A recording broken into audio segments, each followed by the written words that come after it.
Good evening बच्चा लोग, सारे लोगों को गुड इवनिंग है। चलिए स्टार्ट करते हैं सेशन को। तो आज के सेशन में मैंने बता दिया है कि हमारा मेन एजेंडा जो है वो अल्कोहल फिनॉल ईथर का प्रिपरेशन ही है। मेजर एजेंडा जो है वो प्रिपरेशन, क्योंकि प्रिपरेशन काफी बड़ा था तो इसको हमने दो हिस्से में लिया है। ठीक है, तो वो मेजर हमारा मेजर एजेंडा है। दूसरी बात ये है कि अ, हम लोगों ने कल जो बात करी थी मेथड ऑफ प्रिपरेशन की कि कैसे हम लोग हाइड्रोजनेशन करके अल्कोहल को बनाएंगे। ये सारी चीजें हमने देखी। फिर ग्रीगनाज रिएजेंट का इस्तेमाल करके कैसे हम अल्कोहल बनाएंगे, ये सारी चीजें हमने कल कल की क्लास में देखी थी। ठीक है, तो तुझे good evening question, good evening. Good evening बच्चा पार्टी, सभी आ गए हैं? यस, ऑलमोस्ट आ गए हैं, बहुत सारे आ गए हैं। हाय नुकरा, गुड इवनिंग। चलिए, सो सेशन को कंटिन्यू करते हैं और सेशन में आगे बढ़ते हैं।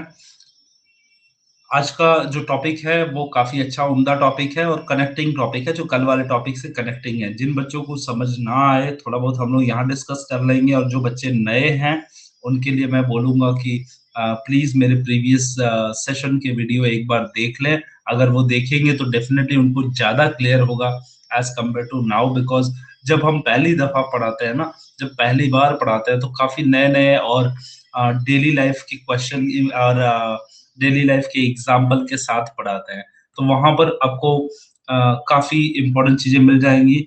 चलिए चलिए क्लास को, सेशन को स्टार्ट करते हैं। ठीक है, सेशन को स्टार्ट करने से पहले मैं आप सबको एक exciting, I can say exciting initiative taken by the Noon academy, वो मैं आपको बताना चाहता हूँ। नून एकेडमी ने एक बहुत ही एक्साइटिंग इनिशिएटिव लिया है जो कि बच्चों के लिए काफी इम्पोर्टेंट है। गेस कीजिए क्या रहेगा, बताइए, कौन बताएगा मुझे? कैसी इनिशिएटिव हो सकती है? कोई रेड बटन दबा रहा, प्लीज मत दबाइए बेटा रेड बटन। आपको कुछ डाउट है तो पूछ लीजिएगा during class. Noon Academy is now on YouTube. Yes, yes, yes. Noon Academy is there on YouTube as well as, ये देखिए, आप सबके लिए हर सैटरडे संडे को गेस्ट फैकल्टी आ रहे हैं पावर सेशन लेकर। ओके, गेस्ट फैकल्टी आ रहे हैं पावर सेशन लेकर। Every Saturday Sunday there will be a power session for like many benefits will be there of this power session। आप बोलोगे कि किस लिए ये पावर सेशन है, तो इसके लिए बहुत सारी चीजें हैं। जैसे there will be 30 days strategy for scoring 100%, मतलब ये प्रैक्टिस सेशन वाला स्ट्रेटजी है। हाउ टू मैनेज टाइम, ये बात बताएंगे आपको। What to do study and what to skip, ये सारी चीजें डिस्कस होंगी वहां पर। How to solve question fast, ये चीजें होंगी। हाउ टू रिवाइज क्विकली, ये बातें बताई जाएंगी। प्रीवियस ईयर के question paper, important question paper, practice set, model test papers, improve presentation, how to improve presentation, and last minute revision notes। Last में revision की स्ट्रेटजी कैसे बनाए, लास्ट में अपने जो सेल्फ रिवीजन नोट्स होते हैं उसे कैसे बनाए, ये सारी चीजें, ये सारी चीजें पावर सेशन में आने वाली है। Sir I saw your video on YouTube, thank you Yusra, कैसा लगा आपको मेरा वीडियो, वो भी बताइएगा। ठीक है, तो चलिए, तो ये रहा पावर सेशन की बात, ये हमने बात करी पावर सेशन की। चलिए हम लोग बात करते हैं, चलिए बात करते हैं और आगे चलते हैं। ठीक है, ये पावर सेशन की तो हो गई बात, लास्ट मिनट रिवीजन नोट्स वगैरह ये सारी चीजें हो जाएंगी। उसके बाद आगे चलते हैं। Thank you Hamid, thank you so much. Method of preparation of phenol and ether, कैसे बनाते हैं? कल हमने अल्कोहल की बात तो करी ही थी, आज थोड़े फिनॉल ईथर और इन सब की प्रिपरेशन की बातें करेंगे। काफी इजी है टॉपिक, इसको डिस्कस करेंगे हम लोग। Method of preparation of phenol, phenol कैसे प्रिपेयर करते हैं? ठीक है, फिनॉल को कैसे प्रिपेयर किया जाता है। कल अल्कोहल की बात हो गई थी, आज हम फिनॉल की बात कर रहे हैं। पहले बात करते हैं फिनॉल क्या होता है। ये फिनॉल क्या चीज है? तो बेंजीन के साथ जब OH ग्रुप अटैच हो जाए, बेंजीन के साथ जब OH ग्रुप अटैच हो जाए तो इसे कहते हैं फिनॉल। डायरेक्ट बेंजीन के साथ OH ग्रुप अटैच हो जाए तो इसे कहते हैं फिनॉल। समझ में आ गया? बेंजीन के साथ एरोमेटिक ग्रुप के साथ अगर OH अटैच हो जाए तो उसे फिनोलिक ग्रुप कहते हैं। उसका नाम फिनॉल नहीं होता है, लेकिन ग्रुप फिनोलिक होता है। आप लोग कंफ्यूज होंगे, मान लीजिए अगर मैंने एरोमेटिक ग्रुप लिखा और उसके साथ OH अटैच कर दिया, तो ये ग्रुप बेटा फिनोलिक ग्रुप है। क्या है? Phenolic group. ये फिनॉल नहीं होगा। फिनॉल कब होगा? जब बेंजीन के ऊपर डायरेक्टली OH ग्रुप अटैच हो जाएगा, तब क्या होगा? फिनॉल होगा। ठीक है? ये बात समझ में आ गई?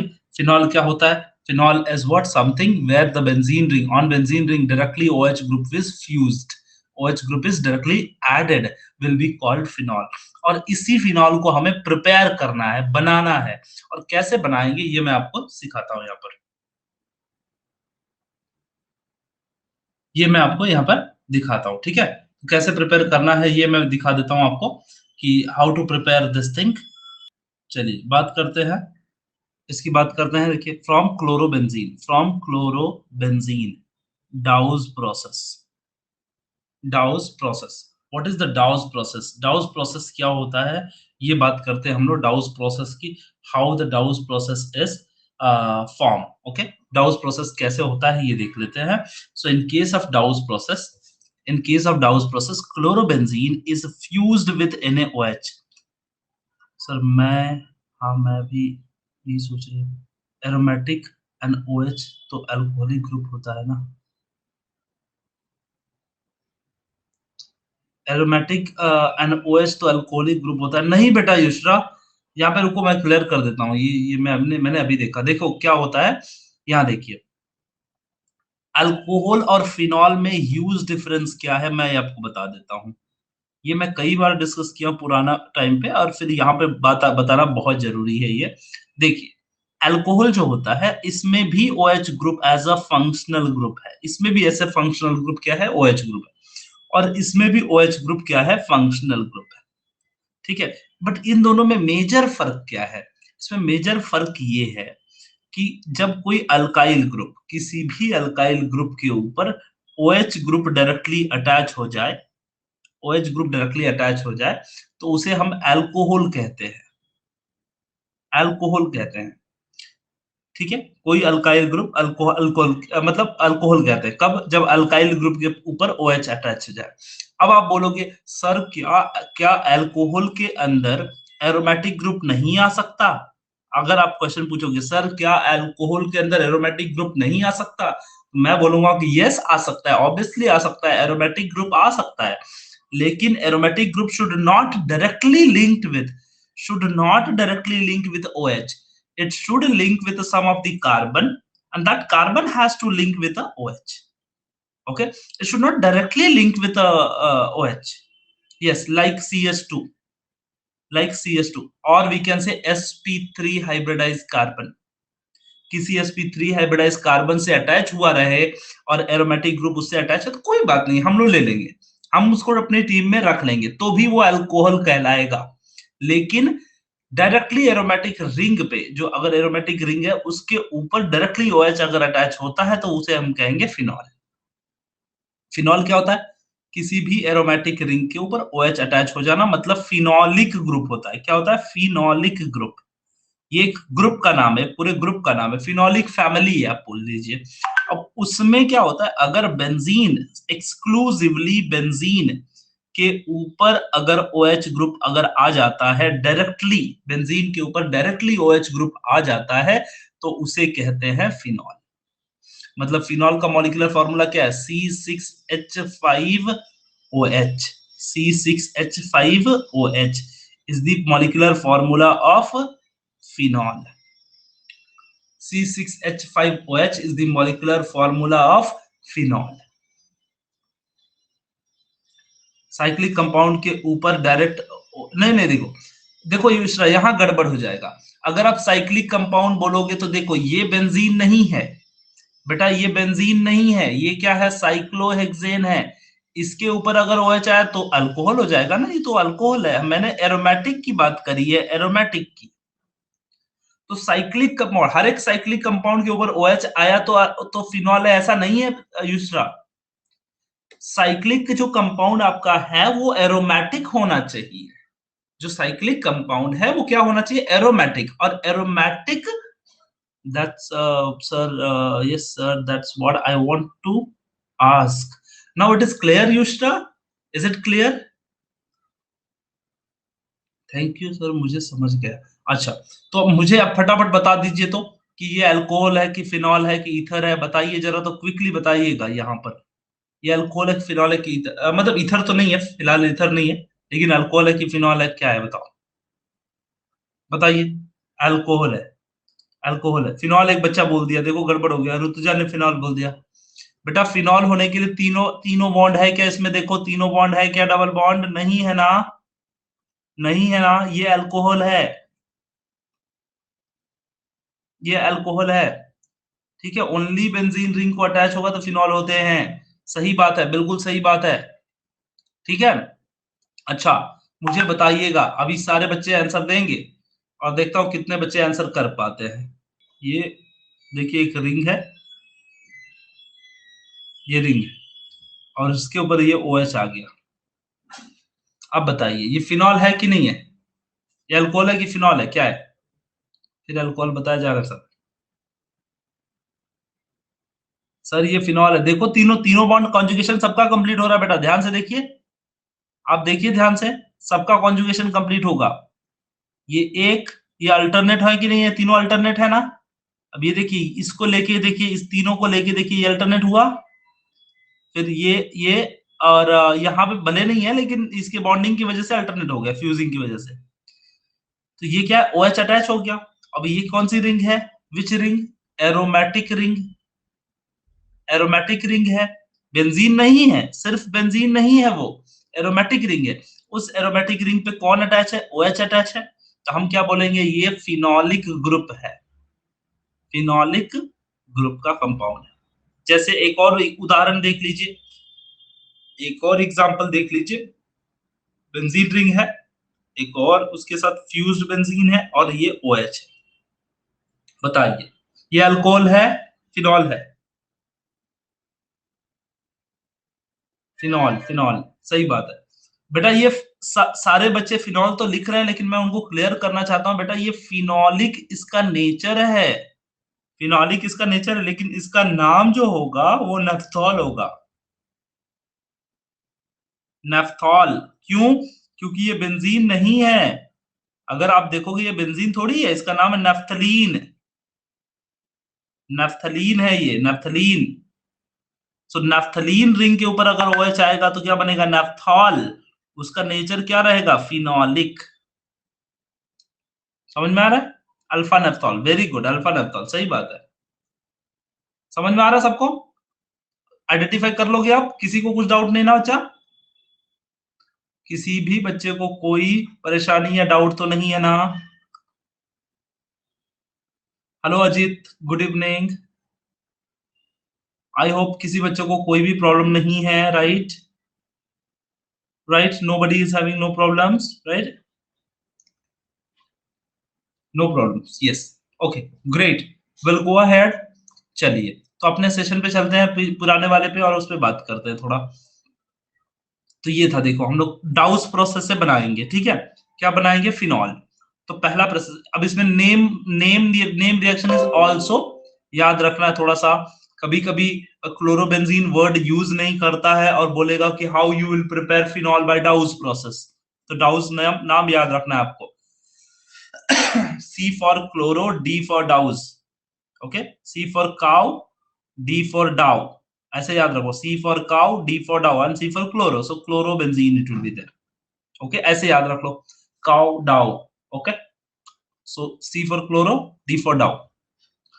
So chlorobenzene is fused with NaOH at high temperature and pressure, 623 Kelvin at 150 atm, atmospheric pressure 150 atm and 623 kelvin पे, अगर जब हम क्लोरोबेंजीन को सोडियम हाइड्रोक्साइड के साथ हाई टेम्परेचर और हाई प्रेशर में फ्यूज करते हैं, तो क्या बनता है, with a dilute hydrochloric acid will be getting phenol, तब हमें क्या मिलता है, फिनॉल।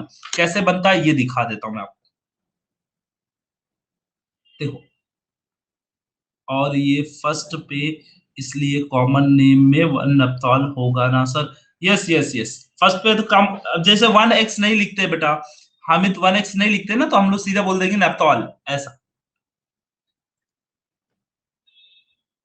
चलिए, इसका नाम, इसको इसको इसको जरा हम लोग सॉल्व करते हैं। This is what the chlorobenzene.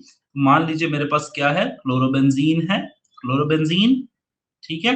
और इसको मैं क्या कर रहा हूँ, NaOH के प्रेजेंस में ट्रीट कर रहा हूँ, ठीक है। मेरा टेम्परेचर बहुत ज्यादा है, टेम्परेचर रखूंगा मैं 623 kelvin and 150 ATM will be the pressure. Pressure is also high. अब बोलोगे 150 ATM कितना ज्यादा है, बताइए सर। तो हम लोग अभी जो इन्वायरमेंट में रह रहे हैं बेटा, अभी हमारे अर्थ के सरफेस पे 1 ATM है। कितना है? 1 ATM है हमारे अर्थ के सरफेस पे। तो सोचिए कि 150 ATM कितना होगा, ठीक है। तो we are having with 1 ATM, we are living with 1 ATM pressure, so 150 ATM means 150 time of this whatever the earth pressure। And dilute hydrochloric मतलब, डाइल्यूट हाइड्रोक्लोरिक एसिड का मतलब ये होता है बेटा कि हाइड्रोक्लोरिक एसिड ना प्योर नहीं लेना है। HCl जो है ना, उसको वाटर में डिसॉल्व करके रखना, वाटर ऐड किए रहना है, वाटर के अंदर लेना है, वाटर मिला के लेना है, ऐसा, ठीक है। हाँ, सो वहां एक्स्ट्रा ऐड करना है एक्स वाटर। कहाँ एक्स वाटर? नहीं समझा बेटा, या एक्स्ट्रा वाटर नहीं, H3O प्लस है वो, ठीक है। हाँ हाँ हाँ हाँ, एग्जाम्पल, वेरी गुड। सो अभी हमने क्या कर दिया, when we are treating chlorobenzene with sodium hydroxide, okay, at 623 kelvin and 150 ATM pressure, then what will happen? Sodium hydroxide will dissociate. Sodium hydroxide will dissociate.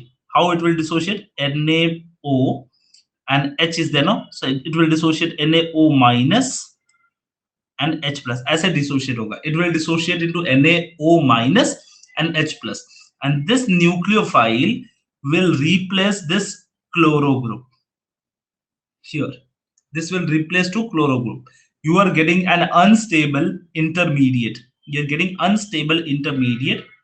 This is called sodium phenoxide, ONA, sodium phenoxide, where oxygen is negative and the sodium is positive. And due to this particular group is polar in nature. थोड़ा polarity आ जाती है। क्यों polarity आ जाती है?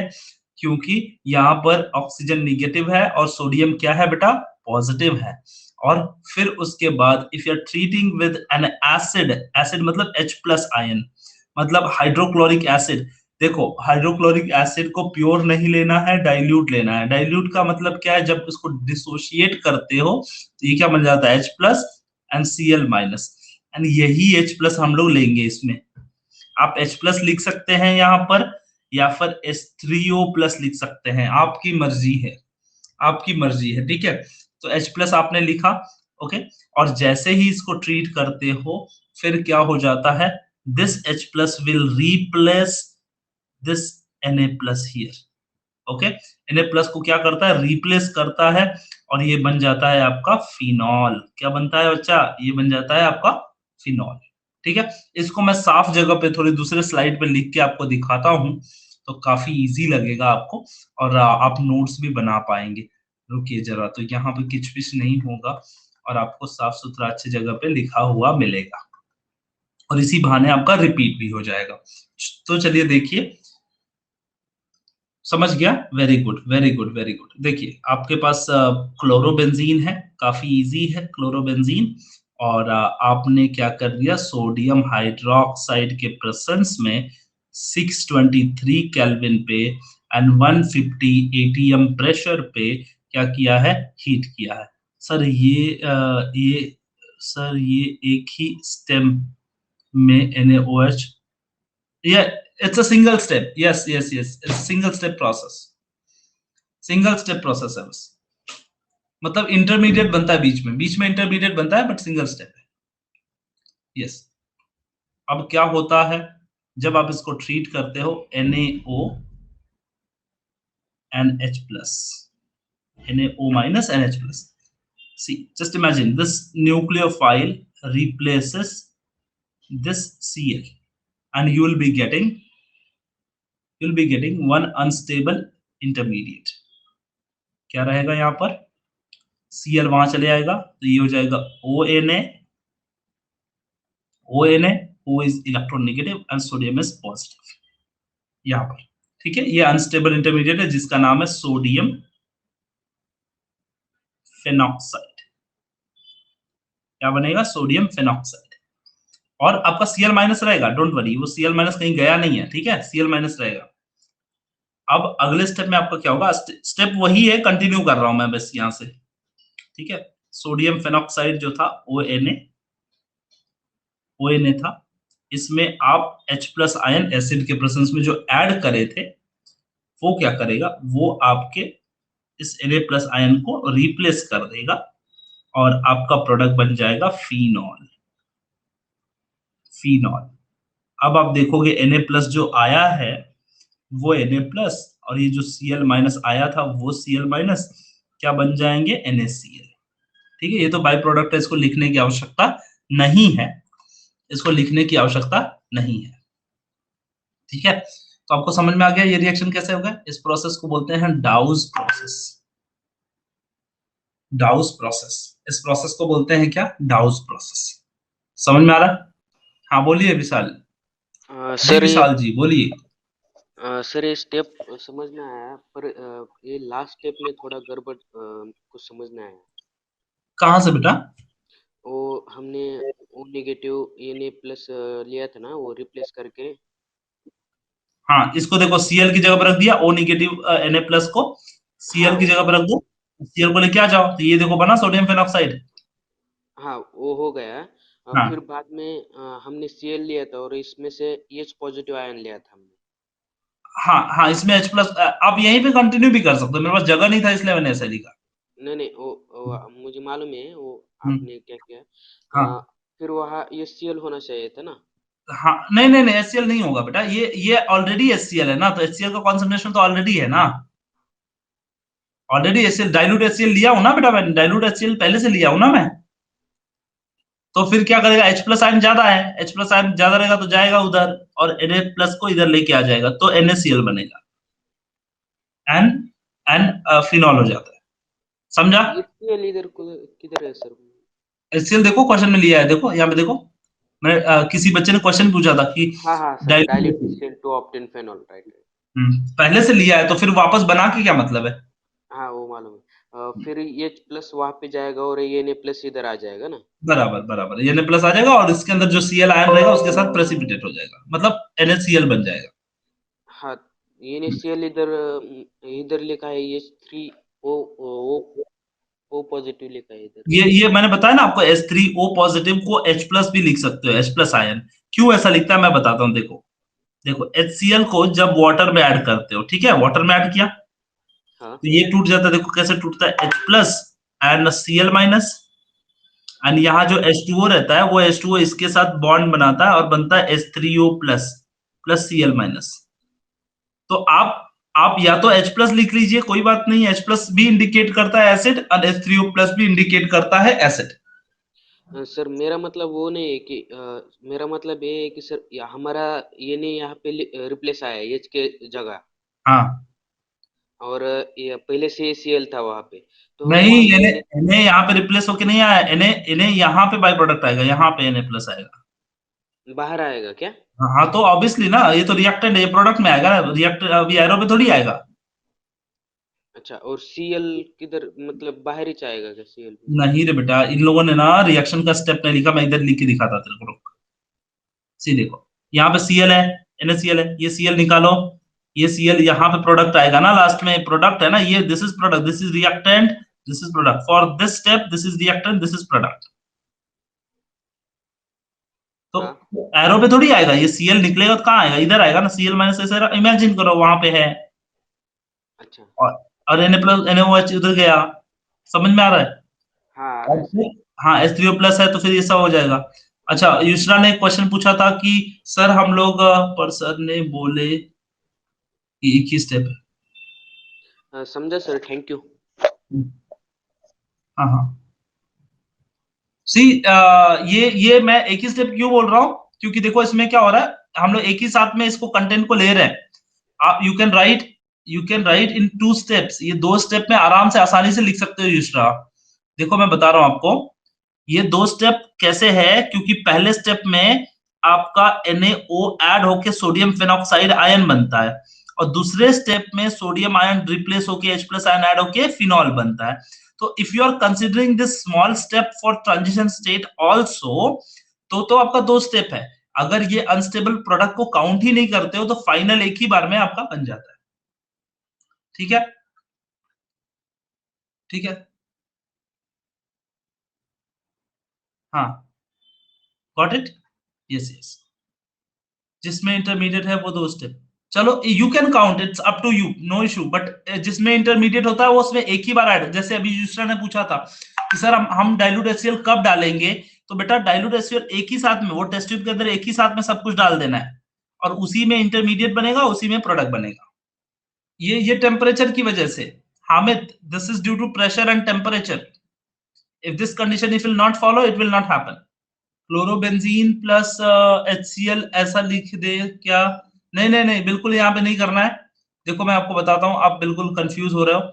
यहाँ पर सिर्फ क्या करना है आपको, यहाँ इसमें ना, इसमें आप बैलेंसिंग पे बिल्कुल फोकस मत कीजिए। यहाँ पे जैसे Cl है तो आप ढूंढ रहे होगे Cl कहाँ गया, यहाँ पे NaOH था, Na कहाँ गया, बस अब like don't search like this. यहाँ पर आपको अगर वैसे लिखना है तो मैं आपको एकदम एक स्टेप में लिख के दिखाता हूँ कैसे लिखना है एग्जाम में। आप ऐसे एग्जाम में लिखिए, बिल्कुल टेंशन नहीं होगा। क्लोरोबेंजीन है, NaOH के प्रेजेंस में आप ट्रीट कर रहे हो, टेम्परेचर रखा 623 केल्विन एंड 150 ATM प्रेशर रखा, और आपका प्रोडक्ट बन गया ये। ऐसा लिखो एग्जाम में, आपको समझ में अच्छे से आ जाएगा, ONA प्लस Cl-। ये आप पहले लिखो, पहला स्टेप हो गया, स्टेप 1। स्टेप 2 ऐसा लिखिए, ONA plus HCl। Okay, this is what aqueous, ठीक है, ये एक्वस रहेगा, और आपका प्रोडक्ट बनेगा OH प्लस NaCl। आप समझ में आया इक्वेशन? ये ऐसा लिख लो, एकदम क्लियर है, एकदम क्लियर है, ये समझ में आया? ये आप ऐसे एग्जाम में लिख लीजिए, एकदम एकदम क्लियर है। आप सारा चीज बैलेंस है, देखिए आपको किसी को कुछ डाउट नहीं रहेगा कहां से कहां गया क्या। ठीक है, इस तरीके से लिखोगे, 2 स्टेप का रिएक्शन मैकेनिज्म आराम से आप समझा सकते हो, 2 स्टेप का एक साथ में। समझ में आ रहा है? दूसरा समझा आपको? हाँ, 2 स्टेप, फिर ऐसा 2 स्टेप लिखना पड़ेगा ना भाई। पहले वाला में हम लोग एक ही स्टेप में एक ही साथ में लिख देते, ट्रांजिशन स्टेट के साथ में लिख देते थे। पहले वाले स्टेप में हम लोग एक ही स्टेप में ऐड करके लिख देते थे, इसको 2 स्टेप में ब्रेक करके लिखेंगे तो ऐसे लिखेंगे। चलिए चलिए, कोई बात नहीं, प्लीज फोकस टू स्टडी। हाँ, पढ़ाई पे ध्यान दीजिए। चलिए आगे चले, अभी समझ आ गया सबको? सो ये वाला जो डाउस प्रोसेस है काफी इजी प्रोसेस था, आपको समझ में आ गया। चलिए आगे चलते हैं नेक्स्ट वाले में। From cumene, by using cumene, cumene को यूज करके कैसे बनाएंगे, how you will prepare the cumene. पहले समझ लीजिए क्यूमीन क्या होता है। तो बेंजीन जो होता है ना, बेंजीन, बेंजीन के ऊपर बेंजीन के ऊपर सेक प्रोपेन अटैच होता है। सेक प्रोपेन मतलब सेकेंडरी पोजीशन पे बेंजीन, सेकेंडरी पोजीशन पे प्रोपेन के अटैच होता है, तो उसको बोलते हैं cumene. This is a cumene, this is the cumene, CH3CH, sorry CH3CH CH3। Okay, वो क्यूमीन होता है। उसको हम लोग ऑक्सीजन की प्रेजेंस में, एयर की प्रेजेंस में हम लोग क्या करते हैं, जब ट्रीट करते हैं किसको ट्रीट करते हैं? क्यूमीन को। क्यूमीन को ऑक्सीजन की प्रेजेंस में, एयर के प्रेजेंस में ट्रीट करते हैं by using what, by using isopropyl, that is called as isopropyl benzene. This is also called as isopropyl benzene. So what will happen, this is a commercial method of preparation of phenol. This is commercial method of preparation of phenol. First thing, cumene, cumene is also called as isopropyl benzene. On air oxidation in presence of Conaphthalate gives cumene and hydroperoxide, and which on decomposition with dilute acid gives phenol, and with acetone as the valuable byproduct. अब आप बोलोगे इसको commercial क्यों बोलते हैं? इसका commercial फायदा ये है कि इसका मेन प्रोडक्ट है, इसका मेन प्रोडक्ट जो है वो फिनॉल बनता है। क्या है बेटा? फिनॉल। ठीक है। और उसका बाई प्रोडक्ट जो है वो एसीटोन बनता है। क्या बनता है बच्चा? एसीटोन बनता है। क्या बनता है? एसीटोन। और ये दोनों प्रोडक्ट बड़े काम की चीज है, इसीलिए ये क्या है? कमर्शियल मेथड है। दोनों प्रोडक्ट मार्केट में बेचे जा सकते हैं, इसीलिए ये क्या है? कमर्शियल मेथड है। चलिए, इसको मैं बड़ा आसान तरीके से सिखाता हूं आपको, एकदम 2 मिनट में समझ में आ जाएगा, बिल्कुल टेंशन वाली बात नहीं है, बिल्कुल सोचने वाली बात नहीं है। हमारे पास देखिए, पहले क्यूमीन लिखना सीखते हैं। क्यूमीन बड़ी मेहनत वाली बात है, क्यूमीन लिखना। ठीक है, तो क्यूमीन मैंने पहले बता देता हूं आपको क्यूमीन कैसा दिखता है।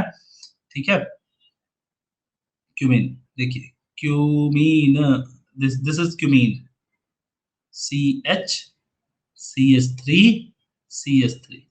ठीक है। हाँ, पहले देख लीजिए, पहले रिएक्शन देख लीजिए, आपको समझ में आ जाएगा। 2 स्टेप आएगा बेटा, 2 स्टेप इसमें भी 2 स्टेप आएगा। तो ये देखिए, मिथाइल, मेरे पास ये कंपाउंड है जिसको बोलते हैं क्यूमीन या फिर iso propyl benzene. Okay, so this is one compound.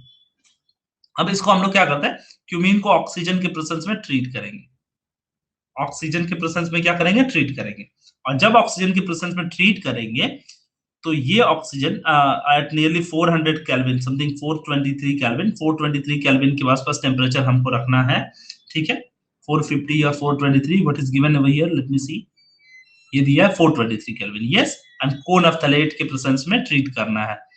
कोनएफ्थलेट के प्रेजेंस में ट्रीट करना है। Conephthalate is one of the oxidising agent who is acting over here.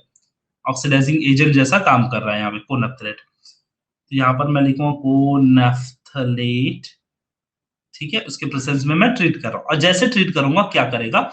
ये वाला जो बंदा है, ऑक्सीजन है, ये जाके इसके पास, इस कार्बन के पास जाके ऑक्सीडाइज हो जाएगा।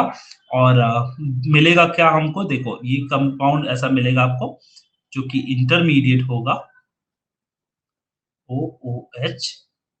दोनों ऑक्सीजन को ऐड कर दिया बीच में, ध्यान से देखिए, दोनों ऑक्सीजन को मैंने बीच में ऐड कर दिया। स्पेशल केस है, यहाँ पे देखो, दोनों ऑक्सीजन को मैंने बीच में ऐड किया है, ये दोनों ऑक्सीजन को। ठीक है। हाँ, तो पहला प्रोडक्ट हमारा ये बना, हमने सिर्फ ऐड किया है। क्या ऐड किया है? ऑक्सीजन। दूसरे प्रोसेस में क्या करेंगे? जो हमारा इंटरमीडिएट बन रहा है उसमें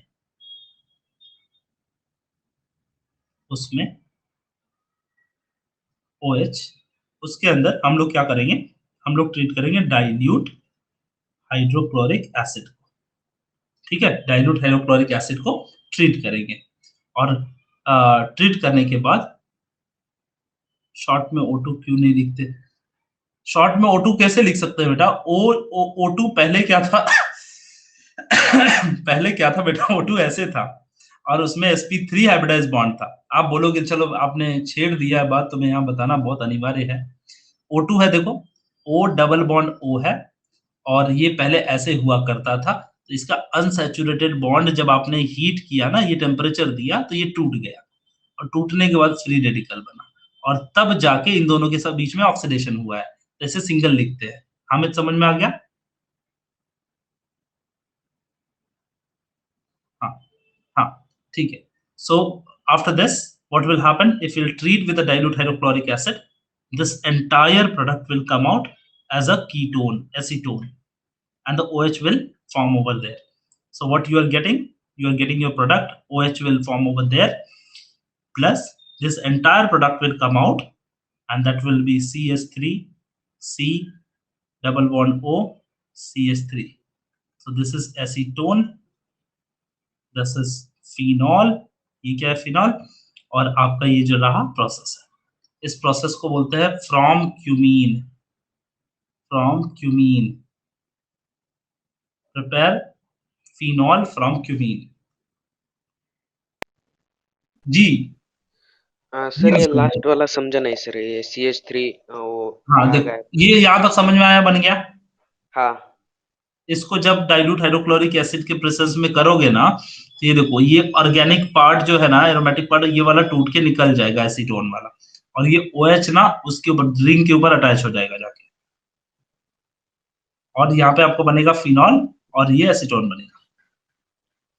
सर एक बात पूछूं क्या सर, यहाँ पे आपने डायरेक्ट मतलब OH इधर लिया है, मतलब यहाँ पर देखिए पहली स्टेप हमने की है ना, वहाँ डैश डैश करके हमने C-O-O H किया था। हाँ हाँ। यहाँ पे डायरेक्ट आपने OH कैसे लिया, बताएंगे क्या? अरे OH एक ही बात है बेटा, मैंने बस बॉन्ड लिखना भूल गया हूँ, देख।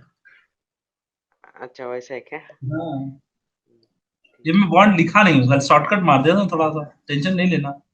ठीक है ठीक है। अच्छा, अभी बुशरा पूछ रही है C डबल बॉन्ड O क्यों। बेटा बुशरा, आप इमेजिन करो, थोड़ा सा इमेजिनेशन लगेगा। ये वाला देखिए, ये वाला देखो, मैं थोड़ा ब्लू कलर यूज कर लेता हूँ ताकि सबको समझ में आ जाए। B for Bushra, B for blue. तो ठीक है, मैंने ब्लू कलर यूज कर लिया बुशरा। देखिए यहाँ पे CH3 CH CH3 O लिखा मैंने, CH3 C, देखो C लिखा मैंने, फिर CH3 लिखा, अब देखो O लिखा। ये ऑक्सीजन की वैलेंसी 2 होनी चाहिए ना बेटा, और कार्बन की वैलेंसी 4 होनी चाहिए ना, देखो कम है इसलिए डबल बॉन्ड लगाया, देखो समझ में आया Bushra. Like S CH4, yes. Easy explanation में कैसे लिखेंगे बेटा, इजी एक्सप्लेनेशन में ऐसे ही लिखेंगे, सिर्फ एरो एरो नहीं बनाएंगे, ठीक है। इजी एक्सप्लेनेशन में इसी तरीके से लिखना है आपको, एरो नहीं बनाना है। हाँ, चलिए, ये वाला दोनों दोनों टॉपिक समझ में आ गया आपको। आगे बताओ, very good. So this is what this two things are very very important we had done. Now let's go ahead with some other reactions. किसी अन्य रिएक्शन के ऊपर चलते हैं, अभी देखते हैं उस पे क्या बात करना है, ठीक है। ये रहा हमारा अगला स्लाइड, ये अगली स्लाइड है। See from benzene sulphonic acid, by using benzene sulphonic acid से हमें क्या बनाना है, फिनॉल। तो पहले बता दो बेंजीन सल्फोनिक एसिड क्या होता है। SO3H अगर ग्रुप है बेंजीन के ऊपर अगर अटैच है, तो आप बोलेंगे बेंजीन सल्फोनिक एसिड। क्या बोलेंगे आप इसको, बेंजीन सल्फोनिक एसिड, ठीक है। Benzene sulphonic acid, benzene sulphonic acid, yes. SO3H जिसके ऊपर रहता है, जैसे H2SO4 होता है, H2SO4 ये डिसोशिएट होता है, और OH और SO4 SO3H के फॉर्म में डिसोशिएट होता है। This is sulphonic acid group, this is sulphonic acid group. और ये ग्रुप अगर बेंजीन पे अटैच हो जाए तो इसे कहा जाता है बेंजीन सल्फोनिक एसिड। क्या कहा जाता है, benzene sulphonic acid. Benzene sulphonic acid को सोडियम हाइड्रोक्साइड के प्रेजेंस में हम लोग क्या करते हैं, ट्रीट करते हैं। And when we are treating with sodium hydroxide presence, what will happen, so simple, so simple, it will just Na will replace this H, Na will replace this H, और फिर क्या हो जाएगा, सोडियम बेंजीन सल्फोनेट। क्या बन जाएगा, sodium benzene sulphonate, which is an intermediate. After that, if you treat in excess NaOH, more NaOH, what will happen, that then this group will be removed. This group means sulfur, this group will comes out, means like, let me show you here so it will be more easy, ठीक है। जब sodium hydroxide के presence में और भी ज्यादा treat करते हो ना, तो ये क्या बन जाता है, sodium benzene sulphonate will release out the sulfur dioxide gas from here, यहाँ से सल्फर डाइऑक्साइड गैस निकाल देता है, और क्या बन जाता है, बेंजीन जो सोडियम फेनॉक्साइड बनाया था ना, सोडियम फेनॉक्साइड बन जाता है, okay. And after that you know will the next step, by using the dilute hydrochloric acid you will be able to do it, ठीक है। नाम लिखा है वो लिखना जरूरी है क्या, ये सोडियम फेनॉक्साइड, ये वाला, ये बेंजीन सल्फोनिक एसिड, ये देखिए नाम तो है, हालांकि लिखना रहता है, रिएक्टेंट है, इसमें लिखना रहता है, बट लिखना तो चाहिए मुझे लग रहा है। तो चलिए मैं बता देता हूँ आपको एक बार शॉर्टकट में अच्छे से बता देता हूँ इसको। Benzene sulphonic acid on neutralisation से, जरीन बोलिए, हाँ hello sir, sorry for late. अच्छा अच्छा, अभी आए हो आप? हाँ सर, यहाँ पे है। हाँ, ठीक है, कोई बात नहीं। तो अभी थोड़ा ध्यान दीजिए, हम लोग फिनॉल के रिएक्शंस देखना है बेटा, ठीक है? Okay okay. हाँ चलिए। सर एक बार रिपीट कर दो, ये फ्रॉम बेंजीन सल्फोनिक एसिड। हाँ हाँ, बस मैं वही अभी चालू कर ही रहा हूँ उसको। हाँ रिपीट चलिए। कर दो। Okay okay. अच्छा चलो, ठीक है। इसको देखो कैसे इजीली हम लोग कर रहे हैं, एकदम इजीली कर रहे हैं। फ्रॉम बेंजीन सल्फोनिक एसिड, तो पहली बात है कि आपको बेंजीन सल्फोनिक एसिड बनाने आना चाहिए। Benzene sulphonic acid on neutralisation with NaOH। पहली बात, अभी देखो दूसरी चीज यहाँ पे क्या लिखा है, यहाँ पे न्यूट्रलाइजेशन।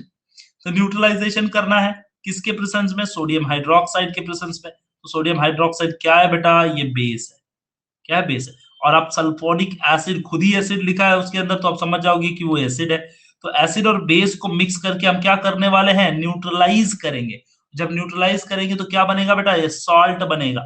क्या बनेगा? सॉल्ट बनेगा। ठीक है। तो पहला पहला हमारा एक सोडियम बेंजीन सल्फोनेट बनता है। फिर उसको फर्दर न्यूट्रलाइजेशन के बाद हमारा क्या बनता है? Sodium phenoxide. और उसको हाइड्रोक्लोरिक एसिड के प्रेजेंस में ट्रीट करते हैं तो हमें बन जाता है फिनॉल। देखिए रिएक्शन में कैसे लिखते हैं। आपके पास SO3H है, ठीक है, sulphonic acid, benzene sulphonic acid. और इसको आपने ट्रीट किया है NaOH के प्रेजेंस में। ठीक है, NaOH के प्रेजेंस में ट्रीट किया। सारी कैटलिस्ट, सारी चीजें याद रखिए।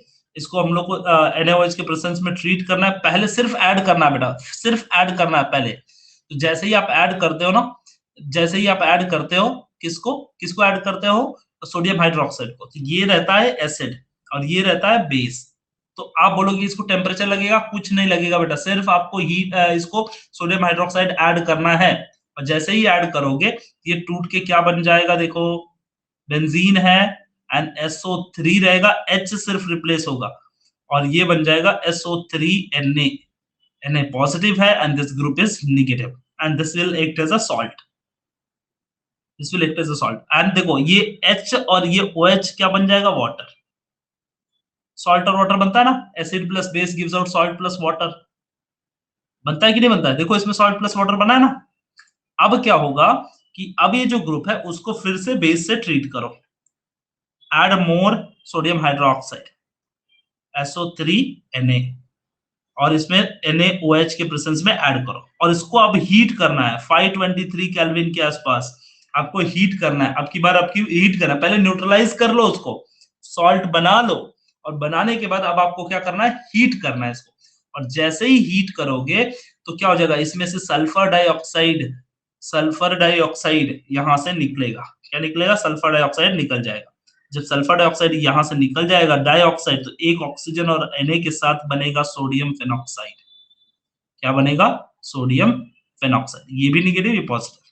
अब आपका आगे का रास्ता आपको पता है। सोडियम फेनॉक्साइड से हाइड्रोक्लोरिक एसिड आप ऐड करेंगे इसके अंदर, HCl। Third step. अगर आपको यहां समझ नहीं आ रहा है तो आप क्या कीजिए, तीसरा स्टेप लिख सकते हैं। जिस बच्चे को समझ में नहीं आ रहा, सल्फर डाइऑक्साइड लिख के पहला स्टेप लिख लिया, दूसरा स्टेप लिख लिया, तीसरा स्टेप लिख सकता है यहाँ पर ऐसे कि ये हमारे पास बेंजीन है। इसके अंदर ONA हमने लिख दिया, O is negative and this is positive. और इसके अंदर हमने लिख दिया हाइड्रोक्लोरिक एसिड। जब हाइड्रोक्लोरिक एसिड के प्रेजेंस में ट्रीट करते हैं, आप सबको पता है कि क्या हो जाता है, ये डाइल्यूट हाइड्रोक्लोरिक एसिड होना चाहिए। और जैसे ट्रीट करते हो आपको बनता है क्या? OH और NaCl। समझ गए? सर हैलोजन के रिएक्शन में OH डायरेक्टली न्यूक्लियोफाइल बनता था, लेकिन यहाँ पर फीन है। हाँ तो इसीलिए ना। अब बताओ, हाँ हाँ, बहुत सही क्वेश्चन आपने पूछा है युष्रा कि यहाँ पर इतने सारे स्टेप लेने की क्या जरूरत है, इतने सारे रिएक्शन करने की क्या जरूरत है, जबकि हम लोग हैलोजिनेशन में तो डायरेक्टली पुट करते थे और डायरेक्टली जाके अटैच हो जाता था। ठीक है, तो इसका एक रीजन है बेटा कि एरोमेटिक जो ग्रुप होता है ना, एरोमेटिक ग्रुप में सब्स्टिट्यूशन बहुत स्लो होता है। वो रिएक्शन के लिए बहुत स्लो एक्टिव हो रहते हैं। लेकिन वहीं पे एलिफेटिक जो होता है उनके रिएक्शंस फास्ट होते हैं। हाय मोहम्मद जैद, कैसे हो बेटा? समझ में आ रहा है? जरीन, हाँ अदर सर। स्टूडेंट, समझ में आ रहा है? प्लीज बताइए। सर यस जरीन, बोलिए। सॉल्ट को वाटर के साथ रिएक्ट करेंगे तो वो कटायन बेस फॉर्म होगा और H3O ना। नहीं, H3O अभी नहीं ना बेटा, H3O यहाँ बनेगा ना जब HCl डालोगे तो। हाँ हाँ एसिड नहीं है ना अभी उसके अंदर, एसिड रहेगा तब H3O बनेगा ना। हाँ, एसिड रहा तो तभी बनता है ना। ओके, समझ रहा है? वेरी गुड वेरी गुड, बहुत सही है। अच्छा चलिए अगले रिएक्शन की तरफ चलते हैं फटाफट, टाइम बिल्कुल कम है, पढ़ाई बहुत ज्यादा करनी है, ठीक है। फ्रॉम एनिलीन, एनिलीन से बनाएंगे। एनिलीन क्या होता है बेटा? बेंजीन जो होता है ना, बेंजीन, बेंजीन के ऊपर अगर NH2 ग्रुप अटैच हो जाए उसको बोलते हैं हम लोग एनिलीन। एनिलीन किसको बोलते हैं? एनिलीन बहुत अपने आप में लीन रहता है इसीलिए उसका नाम एनिलीन है, ठीक है। सर एक और डाउट है, देखा जाए तो अनसैचुरेटेड वीक रहते हैं लेकिन एरोमेटिक स्ट्रांग रहते हैं, इसका एक साक्षात रीजन है, इसका साक्षात रीजन है यूसरा कि एरोमेटिक वाला जो होता है उसमें कॉन्जुगेशन पाया जाता है, पाई इलेक्ट्रॉन कॉन्जुगेशन। याद कीजिए जब मैं बेंजीन कभी बता रहा था तो मैंने दिखाया था कि उसके ऊपर अराउंड में, उसके सराउंडिंग में इलेक्ट्रॉन के क्लाउड होते हैं, और यही रीजन है कि कोई नेगेटिव ग्रुप को अपने पास फटकने नहीं देता है, वो भगा देता है।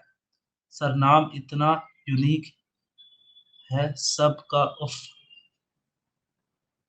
yes yes yes, नाम is very unique, you know, ultimately chemistry, it's a beauty of chemistry, you know, chemistry।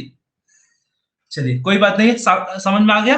Resonance होता है, हाँ यस यस, एक रेजोनेंस इफेक्ट है, दूसरा क्या है कि हाँ रेजोनेंस क्यों होता है, क्योंकि उनके कॉन्जुगेशन की वजह से, और इसी के यही कारण है कि वहां पे स्लो होते हैं। नहीं तो अगर उसमें डबल बॉन्ड अनसैचुरेशन की बात की जाए तो वहां पे तो उल्टा जल्दी रिएक्शन होना चाहिए, लेकिन जल्दी नहीं होता है, ठीक है, यही कारण है। Yes, yes, very good, very good.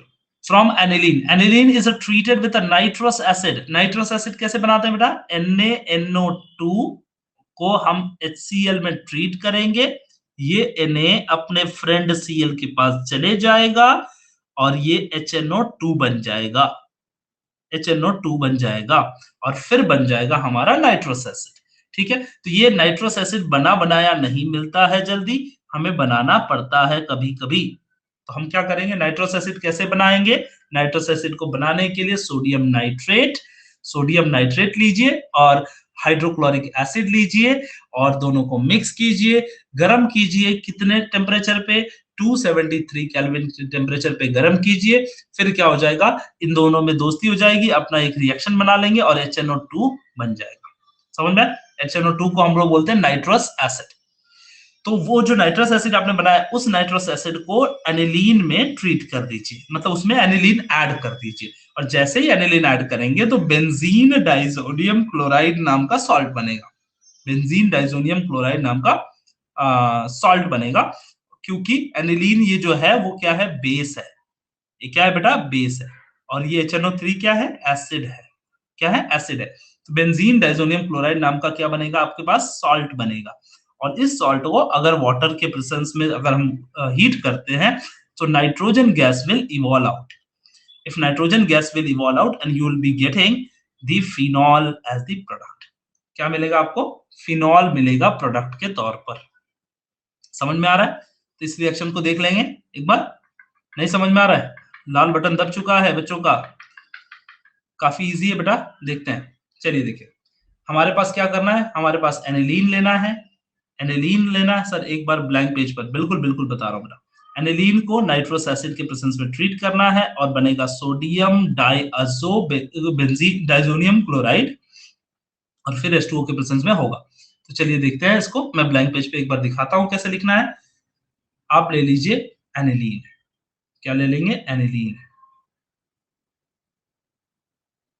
Aniline है, ये रहा हमारा एनिलीन, NH2 एनिलीन है, ठीक है।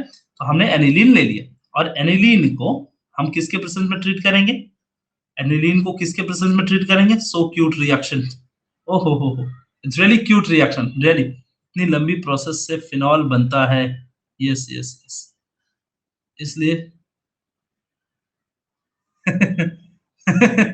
phenol, that is not phenol dear, that is Yusra, that is not phenol, that's alcohol, do not mess up with phenol and alcohol, ठीक है।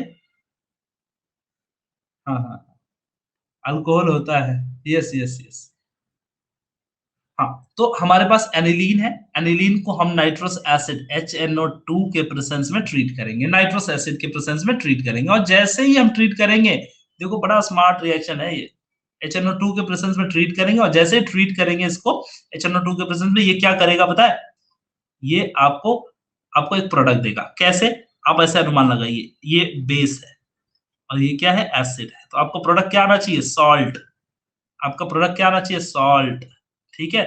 और आप बोलोगे वाटर क्यों नहीं, वाटर क्यों नहीं, तो ये देखो, ये है जो वो ब्रॉन्स्टेड लॉरी एसिड बेस है, ब्रॉन्स्टेड लॉरी एसिड बेस है बेटा, ये वाला जो है ये वो अरेनियस एसिड लॉरी बेस नहीं है, अरेनियस वाला नहीं है, OH वाला और H वाला नहीं है, ये अलग बेस है, ठीक है। तो इसमें वाटर नहीं बनाएंगे हम लोग, इसमें क्या होगा, HNO2 के प्रेजेंस में ट्रीट करोगे, जब इसको HNO2 के प्रेजेंस में ट्रीट करोगे तो हमारा क्या प्रोडक्ट बन जाएगा, इसमें हाइड्रोक्लोरिक एसिड और NaNO2 के प्रेजेंस में आप ट्रीट कर रहे हो, जैसे ट्रीट करोगे तो फिर क्या हो जाएगा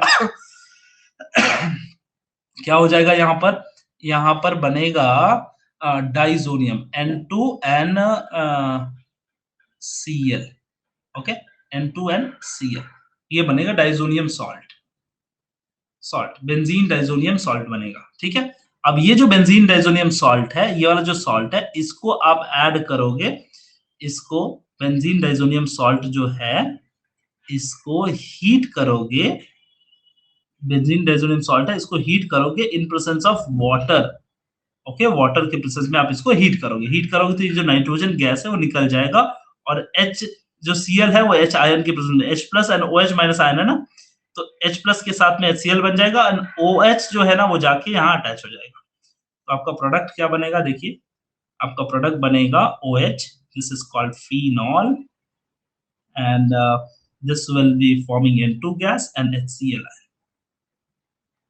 Cl कहां से आया, Cl HCl था बेटा, Na2 विद HCl है, देखो ध्यान से, HCl से आया, जरीन समझा, हाँ सबको समझ में आ रहा है, वेरी गुड, सही सही बात है, सही बात है। चलिए आगे चलते हैं, फिर सारे बच्चों को समझ में आ गया।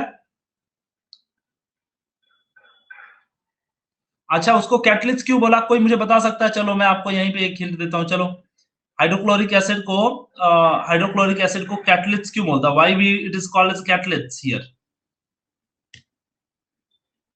Why it is called as catalyst, कोई बताएगा? नहीं, वो क्यों है, क्या करता है वो मत बताइए, मुझे ये बताइए कि इसको कैटलिस्ट क्यों बोलते हैं, why it is called as catalyst, जब ये तो रिएक्शन में इन्वॉल्व है ना। देखो कैटलिस्ट उसको बोलते हैं बेटा, यहाँ पे थोड़ा सा 2 सेकंड के लिए सब लोग थोड़ा फोकस हो जाना, कैटलिस्ट उसको बोलते हैं, कैटलिस्ट जो ऐसा कंपोनेंट, अरे यार, कैटलिस्ट किसको बोलते हैं, catalyst is a component which is unaided, catalyst, okay, catalyst is a component जिसको हम रिएक्शन में ऐड करते हैं, ठीक है, रिएक्शन में पहले क्या करते हैं, ऐड करते हैं, और ऐड करने के बाद वो रिएक्शन में पार्ट लेता है, और फिर बाद में ना रीजनरेट हो जाता है, वापस वो चीज बन के निकल जाता है, तो यहाँ पे देखिए HCl मैंने ऐड किया, और देखो यहाँ पे HCl निकल गया वापस, ठीक है, वो रिएक्शन में पार्ट नहीं लेता, ये गलत बात है बेटा, ईरान ऐसा नहीं बोल सकते वो रिएक्शन में पार्ट नहीं लेता, वो रिएक्शन में रुकता नहीं है, वो रिएक्शन में रुकता नहीं है बेटा, वो सिर्फ क्या करता है, HCl को जब आप किसी भी कैटलिस्ट को आप देख लेना, जब कैटलिस्ट को हम लोग ऐड करते हैं, जो एरो पे लिखा होता है, वो कैटलिस्ट को हम लोग ऐड करते हैं, तो वो क्या होता है, वापस रीजनरेट हो जाता है, क्या जनरेट हो जाता है, रीजनरेट हो जाता है, वापस फॉर्म हो जाता है, ठीक है। अच्छा, बट डेफिनेशन ऐसी थी 10th में, यस डेफिनेशन सही है बेटा, डेफिनेशन आपको वही लिखना है, लेकिन मैं मीनिंग बता रहा हूं, उस डेफिनेशन में उस वर्ड की मीनिंग क्या है, मीनिंग ये है, ठीक है, वो रीजनरेट हो जाता है, इसीलिए उसे कैटलिस्ट कहते हैं। आपके बॉडी में एंजाइम होते हैं, पता है आपको, एंजाइम होते हैं, जो बायोलॉजी के स्टूडेंट होंगे उन्हें बड़े अच्छे से पता होगा एंजाइम, और एंजाइम को हम कहते हैं कैटलिस्ट, एंजाइम को कैटलिस्ट कहते हैं, रीजन क्या है बेटा, क्यों कैटलिस्ट कहते हैं एंजाइम को, क्योंकि देखिए आपका सर दर्द कर रहा था, मान लीजिए ये है युश्रा, ये युश्रा है और युश्रा का सर दर्द हो रहा था बहुत तेजी से, युश्रा का सर दर्द हो रहा था बहुत तेजी से। युश्रा ने एक टैबलेट खाई, फटाफट से एक टैबलेट खाया युश्रा ने, और जब टैबलेट खाया युश्रा ने तो उनका सर दर्द आधे घंटे बाद ठीक हो गया। अब मेरा क्वेश्चन ये था कि युश्रा ने तो टैबलेट खाया था और उस टैबलेट गया था युश्रा के पेट में, युश्रा के पेट में टैबलेट गया था, ठीक है, लेकिन अभी भी हो रहा है सर दर्द। अच्छा चलो अभी तरह सुन लो, अभी सही हो जाएगा। तो युश्रा के पेट में गया था टैबलेट, ये दवा यहां तक कैसे पहुंची सर तक, सर ठीक करने के लिए? बताइए, सरदर्द कैसे, सरदर्द ठीक करने के लिए कैसे गया? तो सबको पता है हमारी बॉडी में एंजाइम्स होते हैं, एंजाइम्स वो क्या करते हैं, वो मेडिसिन मतलब सबस्ट्रेट, ओके, सो मेडिसिन से रिएक्ट करते हैं, बॉन्ड बनाते हैं, ठीक है, और उसको बॉन्ड बना के पूरे ब्लड के थ्रू सर्कुलेट करते हैं हमारी बॉडी में, और हमारी बॉडी में सर्कुलेट करके जहां हमारी बॉडी के एक्टिव साइट है, जहां पे पेन हो रहा है, उस जगह पे ले जाके उसको लीव कर देते हैं, छोड़ के फिर चले आते हैं वापस अपने रास्ते वापस आ जाते हैं। तो इसका मतलब एंजाइम क्या किया, एंजाइम ने रिएक्शन में पार्ट लिया, गया वहां पे छोड़ के फिर वापस आ गया, मतलब एंजाइम रीजनरेट हो गया। यही तो बात है, यही तो।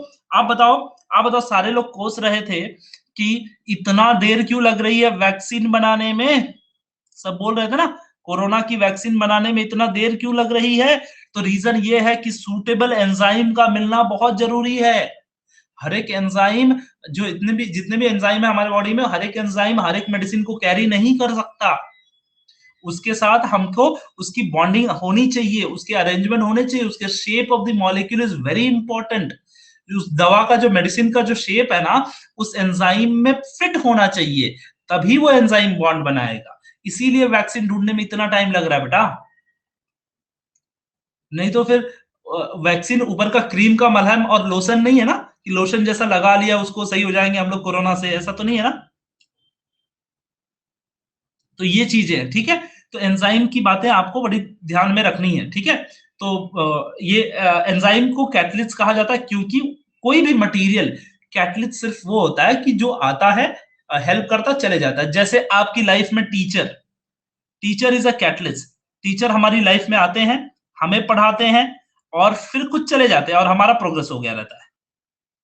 तो टीचर आए, हमारी लाइफ में पार्ट लिए और फिर चले गए, ठीक है, तो इसको हम लोग कैटलिस्ट बोलते हैं, और this is what the catalyst, ठीक है। तो पहली बात जब हम बोलते हैं कि कैटलिस्ट रिएक्शन में पार्ट नहीं लेता, बेटा अगर रिएक्शन में पार्ट नहीं लेगा तो रिएक्शन करेगा कैसे, आप बताइए, रिएक्शन कर पाएगा क्या? नहीं।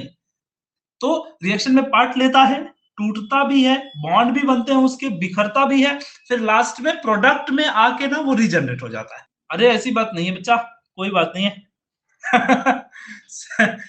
नुकरा सही बोल रहे हो, बिल्कुल सही बोल रहे हो। चलिए, टीचर हमारे लाइफ का एक वेरी इंपॉर्टेंट पार्ट है। ठीक है, मैं सिर्फ एक एग्जांपल बता रहा था। चलिए आगे चलते हैं, सेंटिमेंट मत हो जाओ यार, साइंस के स्टूडेंट हो। चलिए, ये रिएक्शन समझ में आ गया आप सबको, ये वाला रिएक्शन सल्फोनिक एसिड वाला फिर हमने देख लिया ये वाला। अब उसके बाद फिजिकल प्रॉपर्टी है, सिर्फ थोड़ी सी बाकी इसको देख लेते हैं, बिल्कुल इजी है। So nature of intermolecular forces. Alcohol and phenol are very polar molecule due to presence of OH group. Alcohol और OH, अल्कोहल के अंदर भी OH होता है और फिनॉल के अंदर भी क्या होता है बेटा, फिनॉल के अंदर भी OH होता है। जब दोनों के अंदर OH होता है तो OH की वजह से O निगेटिव होता है और H पॉजिटिव होता है, जिसकी वजह से पोलैरिटी आती है। पोलैरिटी का मतलब होता है डाइपोल चार्जेस। सो पोलैरिटी आती है, ठीक है, पोलैरिटी, डाइपोल चार्जेस आते हैं, और जिसको डाइपोल चार्जेस आते हैं जिसकी वजह से उन्हें क्या कहते हैं, उनको हम लोग पोलर मॉलिक्यूल कहते हैं। तो पोलैरिटी किसकी वजह से आती है, OH की वजह से आती है। The OH molecule groups held together with a strong intermolecular forces of attraction called hydrogen bond. मैंने आप सबको बताया होगा, अगर नहीं बताया होगा तो याद रखिए, हाइड्रोजन बॉन्ड जो होता है ना, वो बॉन्ड क्या होता है, फ्लोरीन, ऑक्सीजन और नाइट्रोजन के बीच में बनता है। अच्छा सही से बताइएगा ईमानदारी से, कितने बच्चों को हाइड्रोजन बॉन्ड पता है? नहीं पता होगा तो मैं अभी 1 मिनट में बता के आज का देख खत्म करूंगा। बताइए, कितने बच्चों को पता है कि नहीं पता है हाइड्रोजन बॉन्ड क्या होता है? नहीं पता। अच्छा, कितने बच्चे ये सोचते हैं कि हाइड्रोजन और हाइड्रोजन के बीच वाले बॉन्ड को हाइड्रोजन बॉन्ड कहते हैं? कितने बच्चे ये सोचते हैं कि हाइड्रोजन हाइड्रोजन के बीच के बॉन्ड को हाइड्रोजन बॉन्ड कहते हैं? अच्छा नहीं, ये लोग ये बात नहीं सोचते हो। अच्छा चलो ठीक है, मैं यहाँ पर बता देता हूँ आपको, 1 मिनट का टाइम लगेगा। मैं ऐसा समझती थी अभी तक। अच्छा चलो, नहीं ऐसा नहीं है युष्रा। देखो देखो देखो, हाइड्रोजन बॉन्ड क्या होता है मैं आपको समझा देता हूँ।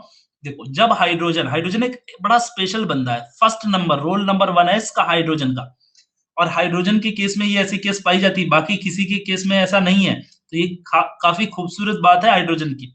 So hydrogen, when hydrogen attached to any of these element which phone पता है, फोन, फ्लोरीन, ऑक्सीजन, नाइट्रोजन, इन तीनों में से किसी भी एलिमेंट के साथ अगर हाइड्रोजन बॉन्ड बनाता है, जब हाइड्रोजन बॉन्ड बनाता है इन तीनों में से किसी भी एलिमेंट के साथ, तब हाइड्रोजन को, तीनों के साथ एक साथ नहीं है, अकेले अकेले, जैसे हाइड्रोजन ने फ्लोरीन के साथ बॉन्ड बनाया, हाइड्रोजन ने फ्लोरीन के साथ बॉन्ड बनाया, हाइड्रोजन ने ऑक्सीजन के साथ बॉन्ड बनाया, हाइड्रोजन ने नाइट्रोजन के साथ बॉन्ड बनाया, अगर अगर ऐसा केस होता है तो हाइड्रोजन को एक्स्ट्रा पॉजिटिव चार्ज मिलता है। ऐसा क्यों, क्या रीजन है एक्स्ट्रा पॉजिटिव का? क्योंकि फ्लोरीन एक्स्ट्रा नेगेटिव होता है, और जब ये एक्स्ट्रा नेगेटिव होता है तो हाइड्रोजन को एक्स्ट्रा पॉजिटिव चार्ज मिलता है, एक्स्ट्रा पोलैरिटी इट गेट्स। और हाइड्रोजन को जब एक्स्ट्रा पोलैरिटी मिलता है तब हाइड्रोजन क्या करता है, उस पोलैरिटी का इस्तेमाल किसी दूसरे नेगेटिव को अट्रैक्ट करने में करता है। और ये जो नेगेटिव का जो अट्रैक्ट करने में यूज करता है, इसको, इस अट्रैक्शन को हम लोग हाइड्रोजन बॉन्ड कहते हैं। इस अट्रैक्शन को हम लोग क्या कहते हैं, हाइड्रोजन बॉन्ड। अब देखिए उदाहरण देखिए, वाटर है H2O, H2O, how we can write to H2O, HOH। अब देखिए ये हाइड्रोजन है, ये वाला हाइड्रोजन जो है इसने ऑक्सीजन से बॉन्ड करा है, दूसरे वाले हाइड्रोजन ने भी ऑक्सीजन से बॉन्ड करा है। अब इसको डेल्टा पॉजिटिव मिलना चाहिए गिफ्ट, क्योंकि तो हमारा रूल है। जब इसको डेल्टा पॉजिटिव मिलेगा तो दूसरा वाटर मॉलिक्यूल जब पास में उसके रहेगा तो उसके नेगेटिव से ये अट्रैक्शन करेगा। देखो ये ऐसे ऐसे ऐसे अट्रैक्शन करता है, और ये वाला जो अट्रैक्शन है इसको बोलते हैं बेटा hydrogen bond. This is called hydrogen bond. Covalent bond भी नहीं, हाँ ये देखो, ये कोवेलेंट बॉन्ड है, ये कोवेलेंट बॉन्ड है, this is covalent bond, this is again covalent bond, this is again covalent bond, this is again covalent bond, but this is a hydrogen bond, ye hydrogen bond. So when hydrogen attract to strong electronegative element like fluorine, oxygen, nitrogen, then hydrogen acquire additional positive charge, and due to that positive charge it attracts the other element. इसको daily life के question, daily life के एक example से समझते हैं।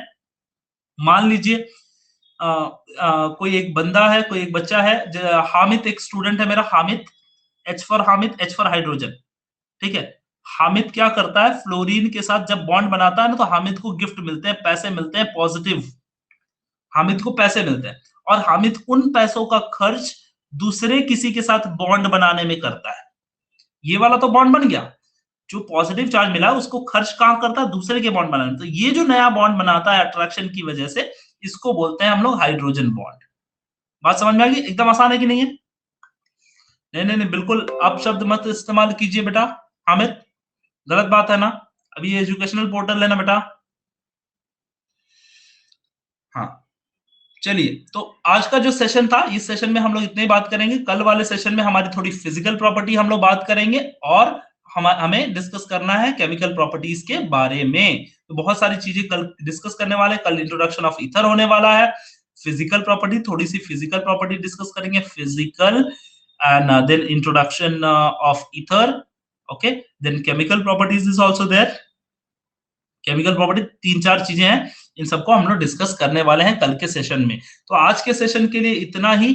आज का जो ये हाइड्रोजन बॉन्ड था बेटा, पोलैरिटी वाला, ये जो लास्ट प्रॉपर्टी वाला, physical state and boiling point वही चीज है, lower alcohols, colourless, toxic, liquid and having characteristic alcoholic odour, pure phenol is colourless, toxic, and low melting solid having characteristic carbonic odour. इनके specific odour होते हैं, order, और इन्हीं order की वजह से हमारे घर पे जो परफ्यूम वगैरह बनाए जाते हैं, परफ्यूम वगैरह बनते हैं, ठीक है। घर पे तो परफ्यूम नहीं बनते भैया, जो बनते हैं परफ्यूम आते हैं इंडस्ट्रीज से, उन परफ्यूम के अंदर ये एरोमेटिक कंपाउंड होते हैं, क्योंकि उनके स्पेसिफिक ओडर होते हैं। और यही स्पेसिफिक ऑर्डर होने की वजह से हम अलग अलग डिफरेंट फ्लेवर कर पाते हैं। जैसे किसी को मोगरा परफ्यूम पसंद है, किसी को जैस्मिन पसंद है, किसी को लेवेंडर पसंद है, किसी को चंपा पसंद है, कुछ किसी को चमेली पसंद है। तो जैसे XYZ कलर और फ्रेग्रेंस जिसको पसंद है वो चेंज किया जा सकता है। रीजन क्या है इनका कि इनके पास डिस्टिंक्ट ऑर्डर होता है, स्पेसिफिक ऑर्डर होता है। ठीक है, अच्छा आपको रोज पसंद है, ठीक है ठीक है, कोई बात नहीं, बहुत अच्छा। मुझे तो रोज नहीं पसंद है, मुझे कभी कभी पसंद है। ठीक है चलिए, boiling point of alcohol and phenol increases with increase in molecular masses. Okay, so जैसे जैसे मॉलिक्यूलर मास उनका बढ़ता है वैसे वैसे उनकी बॉइलिंग पॉइंट भी बढ़ती है। चलिए, तो आज के सेशन में इतनी ही बात हम लोग करने वाले थे। हमारा आज का सेशन खत्म हो चुका है और कल फिर मुलाकात होगी इसी वक्त। बोलिए विशाल। सर हमने प्रिपरेशन देखा था ये फेनॉल का। हेलो, आवाज आ रही है? हाँ बोलिए, आ रही बोलिए। सर इस पर क्वेश्चन मतलब ये चारों की ये चारों बेचारे मतलब ये चार भी पूछेंगे या एक पूछेगा इनमें से? ऐसा नहीं है सर, चारों नहीं पूछेंगे बेटा, एक एक कैसे पूछेंगे। How you will prepare phenol by using Dow's process, how you will prepare phenol by using cumene. इसका स्ट्रेट फॉरवर्ड क्वेश्चन रहता है, इसमें मगजमारी नहीं रहता है इसमें। अच्छा, मतलब इनमें से कोई भी एक पूछा जा हाँ, सकता है ना? कोई एक ही पूछा, एक साथ में दो दो नहीं पूछेंगे, हाँ एक ही पूछेगा, खाली एक ही, ठीक है, कोई थैंक एक यू सर पूछेगा। And take care. हाँ, चलो take care, bye bye, thank you so much. Hello Zarin, बोलिए, आवाज आ हाँ रही है? हाँ, बोलो। तो हम बोल रहे थे कि जो हाइड्रोजन हाइड्रोजन बॉन्ड के बीच में इंटरमॉलिक्यूलर फोर्स ऑफ अट्रैक्शन रहता है ना। नहीं नहीं, हाइड्रोजन हाइड्रोजन के बीच में जो रहता है वो कोवलेंट बॉन्ड है बेटा, कोवलेंट बॉन्ड है। कोवेलेंट और बॉन्ड और एक वो जो हाइड्रोजन, इंटर मान लीजिए ऐसा हाइड्रोजन और हाइड्रोजन हो गया, एक और हाइड्रोजन हाइड्रोजन है, एक और हाइड्रोजन हाइड्रोजन, इन तीनों इनके बीच में जो बॉन्ड होता है ना वो वांडर वाल फोर्स होता है। हाँ, वो वंडर वाल वांडर फोर्स ऑफ अट्रैक्शन है। वाल फोर्स होता है, ठीक है। और ये कोवलेंट बॉन्ड होता है। लेकिन और ऐसे ही चीज, जैसे वाटर है, H2O है, तो एक और हाँ H2O है, समझ लीजिए ऐसा। तो यहाँ पे जो अट्रैक्शन होता है वो वांडरवाल नहीं है। क्यों? क्योंकि इलेक्ट्रोनिगेटिविटी की वजह से पोलैरिटी आ गई, और ये वाला जो बॉन्ड है वो हाइड्रोजन बॉन्ड है। हाँ, हाँ, क्लियर है? तो सब फिर वो इंटरमॉलिक्यूलर फोर्स ऑफ अट्रैक्शन काय में रहेगा? क्या क्या क्या? Intermolecular force of attraction. ये भी देखो, सारे बॉन्ड जो होते हैं ना बेटा, सब में IMF होता है, इंटरमॉलिक्यूलर फोर्स सब होते हैं, लेकिन उनके तरीके अलग होते हैं, इसलिए उनके नाम अलग हैं। कोवेलेंट बॉन्ड भी एक इंटरमॉलिक्यूलर फोर्स है, ये भी एक अच्छा, इंटरमॉलिक्यूलर, सब सारे लोग इंटरमॉलिक्यूलर फोर्स हैं, लेकिन हाँ, उनके नाम सबके अलग अलग है। हाइड्रोजन हाइड्रोजन के बीच में कोवेलेंट बॉन्ड रहेगा। हाँ, कोवेलेंट बॉन्ड, हाइड्रोजन हाइड्रोजन के बीच में covalent, hydrogen molecule and hydrogen molecule के बीच में वैन डेर वाल फोर्स। अच्छा अच्छा। ठीक है, क्लियर सबको? हाँ, चलिए, bye bye, take care everybody, thank you so much, thank you Yusra, thank you Nukra, सब लोग को बाय, टेक केयर। कल फिर मुलाकात होगी इसी वक्त इसी समय। तब तक के लिए अपना ख्याल रखें और पढ़ाई जरूर करें बेटा, टाइम बहुत कम बचा है, मेहनत करना है, ठीक है। चलिए, take care Devesh, take care everybody, bye bye.